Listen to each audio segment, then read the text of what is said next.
क्यों माता पार्वती ने भगवान शिव से पूछा प्रेम से जुड़े ऐसे सवाल। फिर महादेव ने बताया था प्रेम का असली अर्थ।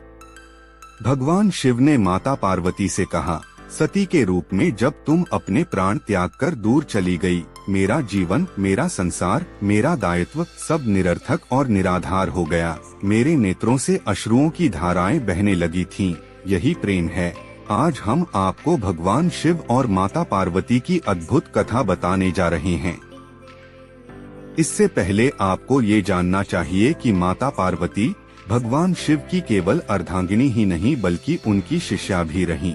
वे नित्य ही अपनी जिज्ञासाओं को शांत करने के लिए महादेव से अलग अलग प्रश्न पूछती और उन पर चर्चा करती थीं। एक दिन उन्होंने देवों के देव महादेव से पूछा, प्रेम क्या है? प्रेम का रहस्य क्या है? इसका वास्तविक स्वरूप क्या है? इसका भविष्य क्या है?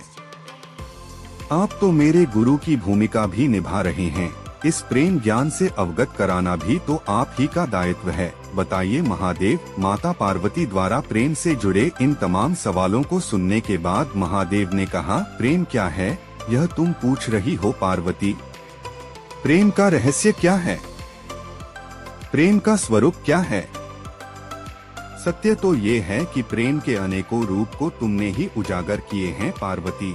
तुमसे ही प्रेम की अनेक अनुभूतियाँ हुई। तुम्हारे प्रश्न में ही तुम्हारा उत्तर निहित है।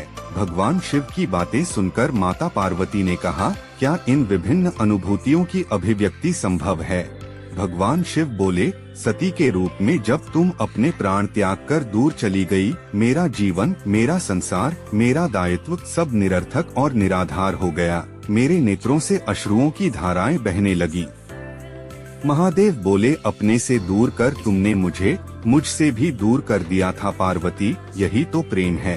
तुम्हारे अभाव में मेरे अधूरेपन की अति से इस सृष्टि का अपूर्ण हो जाना, यही प्रेम है।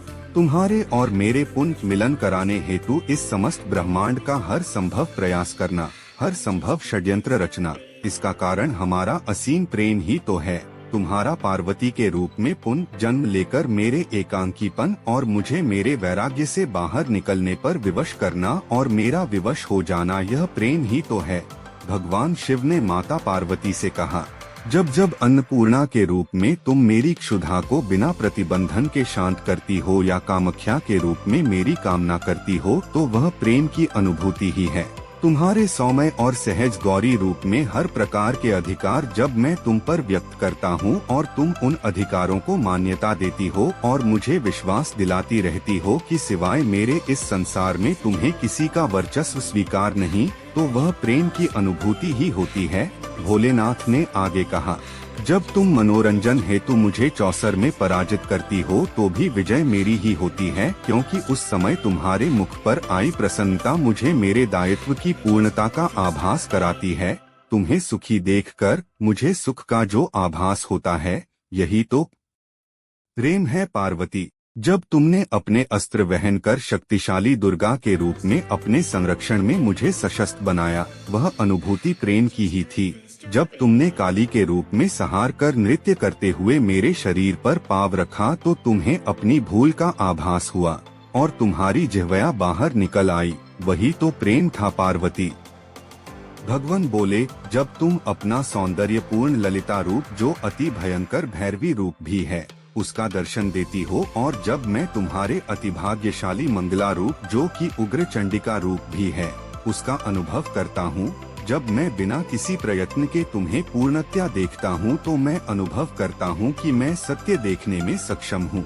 जब तुम मुझे अपने संपूर्ण रूपों के दर्शन देती हो और मुझे आभास कराती हो कि मैं तुम्हारा विश्वास पात्र हूँ, इस तरह तुम मेरे लिए एक दर्पण बन जाती हो जिसमें झांककर मैं स्वयं को देख पाता हूँ कि मैं कौन हूँ।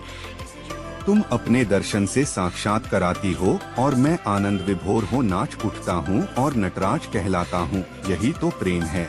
जब तुम बार बार स्वयं को मेरे प्रति समर्पित कर मुझे आभास कराती हो कि मैं तुम्हारे योग्य हूँ, तुमने मेरी वास्तविकता को प्रतिबिंबित कर मेरे दर्पण के रूप को धारण कर लिया। यही तो प्रेम है पार्वती।